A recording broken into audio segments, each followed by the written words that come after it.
Periods pain ಇದ್ದಾಗ ಪ್ರಾಣಾಯಾಮನ ಮಾಡಬೇಕಾ ಅಥವಾ ಮಾಡಬಾರ್ದಾ? ತುಂಬ ಜನಕ್ಕೆ ಕನ್ಫ್ಯೂಷನ್ಸ್ ಇದೆ. ಅದನ್ನು ನಾನು ಇವತ್ತು ಕ್ಲಿಯರ್ ಮಾಡ್ತೀನಿ. ಪ್ರಾಣಾಯಾಮ ಮಾಡಬೇಕು, ಆದರೆ ಯಾವ ಪ್ರಾಣಾಯಾಮನ ಮಾಡಬೇಕು ಮತ್ತು ಯಾವ ಪ್ರಾಣಾಯಾಮನ ಮಾಡಬಾರ್ದು ಅಂತ ತಿಳ್ಕೊಬೇಕು. ಮೊದಲನೇದಾಗಿ ಯಾವ ಪ್ರಾಣಾಯಾಮ ಮಾಡಬಾರ್ದು ಅಂತ ತಿಳ್ಕೊಳ್ಳೋಣ.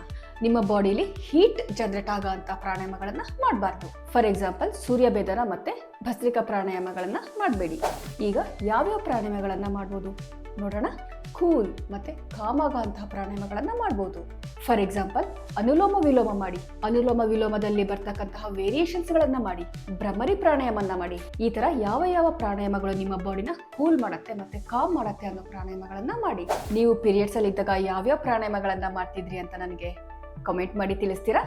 ಮರಿಬೇಡಿ, ಲೈಕ್, ಸಬ್ಸ್ಕ್ರೈಬ್ ಮತ್ತು ಶೇರ್ ಮಾಡಿ. ಬಾಯ್.